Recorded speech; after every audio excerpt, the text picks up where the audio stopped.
സംയുക്ത trade union ആഹ്വാനം ചെയ്ത ദേശീയ പണിമുടക്ക് കേരളത്തിൽ പൂർണ്ണം. കടകളും വ്യാപാര സ്ഥാപനങ്ങളും അടഞ്ഞുകിടക്കുന്നു. നിരത്തിലിറങ്ങിയ സ്വകാര്യ വാഹനങ്ങളെയും സമരാനുകൂലികൾ തടഞ്ഞു. ഡയസ്നോൺ പ്രഖ്യാപിച്ചിട്ടുണ്ടെങ്കിലും സർക്കാർ ഓഫീസുകളിൽ കുറച്ച് ജീവനക്കാർ മാത്രമാണ് എത്തിയത്. ബാങ്ക് ജീവനക്കാരും പണിമുടക്കുന്നുണ്ട്.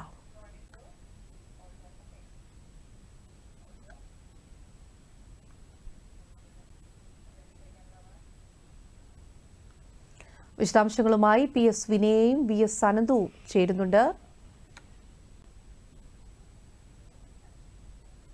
ആദ്യം വിനയിലേക്ക് പോകാം. വിനയ, സംസ്ഥാനത്താകെ പണിമുടക്കാണ്. പണിമുടക്ക് പൂർണ്ണമാണ്. സമരാനുകൂലികൾ എല്ലാവിധത്തിലും പണിമുടക്കിന് ആഹ്വാനം ചെയ്യുന്നുണ്ട്. എങ്ങനെയാണ് സംസ്ഥാനത്തെ പണിമുടക്ക് എങ്ങനെ പുരോഗമിക്കുകയാണ്?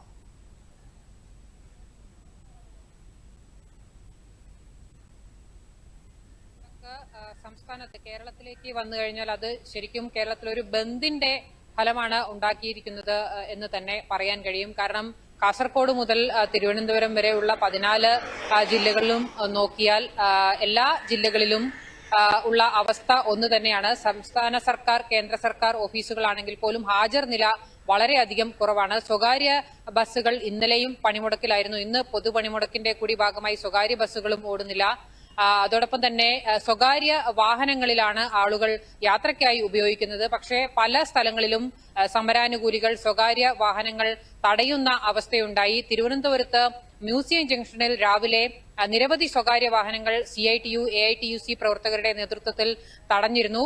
പോലീസും അതിൽ ഇടപെട്ട് സമരാനുകൂലികളെ മാറ്റുകയോ അല്ലെങ്കിൽ ഗതാഗത സൗകര്യം ഒരുക്കുകയോ ചെയ്യുന്ന ഒരു പ്രവൃത്തിയിലേക്ക് പോയിട്ടുമില്ല. അതോടൊപ്പം തന്നെ ഈ BMS ഒഴികെയുള്ള തൊഴിലാളി യൂണിയനുകളാണ് ഈ ദേശീയ പണിമുടക്കിന് ആഹ്വാനം ചെയ്തിരിക്കുന്നത്. അതുകൊണ്ട് തന്നെ BMS യൂണിയനിൽ പ്രവർത്തിക്കുന്ന ജീവനക്കാരെല്ലാം തന്നെ, സർക്കാർ ജീവനക്കാരായാലും മറ്റു KSRTC ജീവനക്കാരായാലും അവരെല്ലാം തന്നെ ജോലിക്ക് എത്തിയിരുന്നു. പക്ഷേ ജോലി ചെയ്യാനുള്ള ഒരു സാഹചര്യം ഉണ്ടായില്ല. ഇപ്പോൾ കണ്ണൂരിലാണെങ്കിൽ അവിടെ ജോലിക്കെത്തിയ അധ്യാപകരുടെ വാഹനത്തിന്റെ ടയറിലെ കാറ്റ് ഊരിവിടുന്ന അവസ്ഥയുണ്ടായി. അതോടൊപ്പം തന്നെ കോഴിക്കോടും സിവിൽ സ്റ്റേഷൻ സമരാനുകൂലികൾ അടപ്പിച്ചു. കൊല്ലത്ത് പോസ്റ്റ് ഓഫീസ് തുറക്കാനെത്തിയ ജീവനക്കാരെ സമരാനുകൂലികൾ തടയുന്നൊരവസ്ഥയുണ്ടായി. അത്തരത്തിൽ പൂർണ്ണമായും സംസ്ഥാനം സ്തംഭിച്ച ഒരു അവസ്ഥ തന്നെയാണുള്ളത്. ആശുപത്രി, അതോടൊപ്പം തന്നെ അവശ്യ സേവനങ്ങളെ സമരാനുകൂലികൾ ഈ വാഹനങ്ങളുടെ എല്ലാം തന്നെ ബോർഡുകൾ നോക്കിക്കൊണ്ട് എന്തായാലും കേരളത്തിൽ അനന്തു ചേരുന്നുണ്ട്. അനന്തു, KSRTC സർവീസും പൂർണ്ണമായും സ്തംഭിച്ചു എന്ന് തന്നെ പറയാം. ഇപ്പോൾ നിലവിലെ സാഹചര്യം എങ്ങനെയാണ്?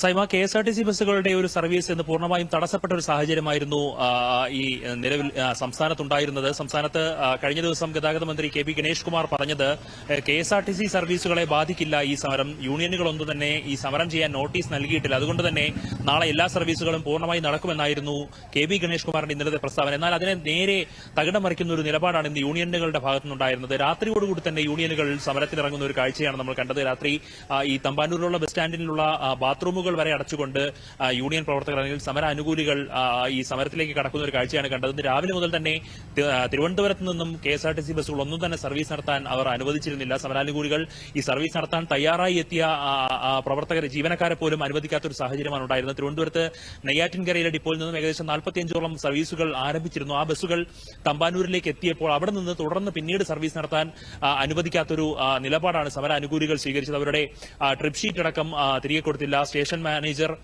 സ്റ്റേഷൻ മാസ്റ്റർ കൂടുതൽ അവർക്ക് ഈ പോകാനുള്ള അനുവാദം അല്ലെങ്കിൽ അവർക്ക് വേണ്ട സഹായങ്ങൾ ചെയ്തു നൽകിയില്ല എന്ന് രാവിലെ മുതൽ തന്നെ ജീവനക്കാർ പറയുന്നുണ്ടായിരുന്നു. എന്തായാലും പൊതുജനങ്ങളാണ് ഇതിൽ ഏറ്റവും അധികം വലഞ്ഞത്. കാരണം സംസ്ഥാനത്ത് ഈ പൊതുഗതാഗതം ഏറ്റവും അധികം ഉപയോഗിക്കുന്നത് തിരുവനന്തപുരം അടക്കമുള്ള ജില്ലകളിലാണ്. തിരുവനന്തപുരത്ത് ഇങ്ങനെ പൂർണ്ണമായും KSRTC ബസ്സുകൾ നിശ്ചലമായതിനെ തുടർന്ന് ജനങ്ങൾ പല പെരുവഴിയിലായെന്നുള്ളതാണ് യാഥാർത്ഥ്യം.